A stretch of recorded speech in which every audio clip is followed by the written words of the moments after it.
All right, please welcome our next storyteller, Josh Steiner. All right. So, my story begins around the time I began being alive. When I was maybe 5 years old or so. My mom and dad were just living, and my dad had developed a great new cocaine habit. And he needed a way to share this with me and my mother, and he didn't know how. So eventually he figured it out. Physically and mentally abused both of us as much as he could. It's not that bad, don't worry. I had shoes thrown at me, my mom was put down and all sorts of weird at games. But so we got out of there pretty quick. Divorce, all that terrible stuff. He could never stay out of prison too long. So I kind of had definitely had that void, like that father figure, all those first formative years of my life. And I guess the one thing he gave us was kind of music, because my mom always kind of listened to the same music he did, which was like, stoner rock, Pink Floyd, the grunge of the 90s, Live, Stone Temple Pilots, Pearl Jam, all that good stuff. So after him, it was kind of just my immediate family on my mom's side. We never really saw much of his side. And my mom's side, including her, she's one of four. So I had my mother, her two sisters, and my uncle. And then the only marriage was one more aunt.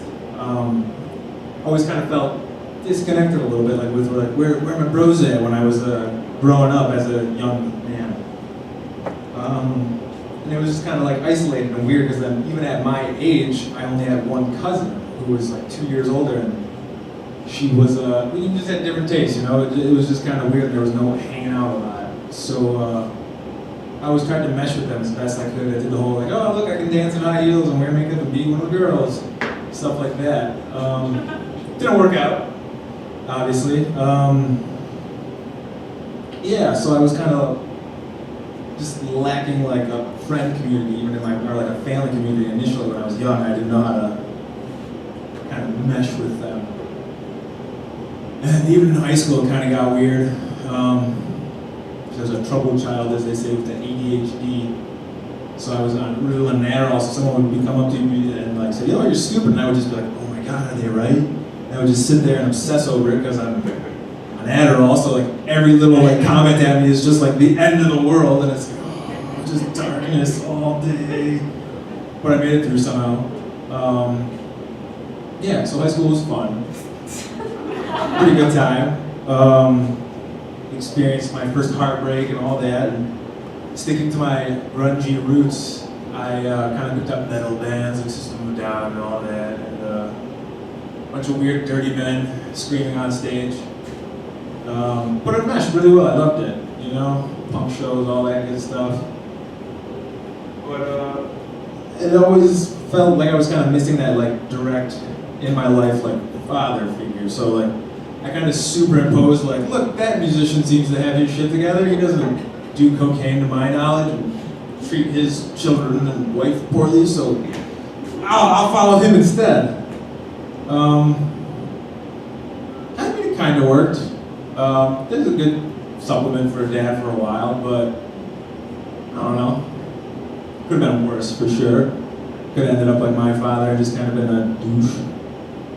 But I kind of always struggled meshing with the family. It was just this thing I kind of let beat me up for a long time until, the 20s, I guess. I kind of figured it out. It's that's just, it's life. It's great.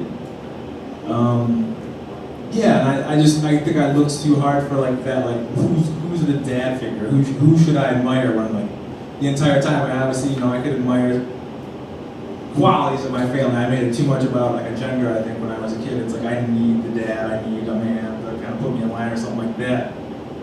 So, I ended up walking away with my friend. I mean, not without any dad skills, I guess, but, I think I developed a lot of just good talents from my family, work ethic, love for cooking, just a love for life, and it worked out great. I didn't have a direct father to admire or look up to, and how to be good, how to be bad, but wouldn't have it any other way. And that's my story.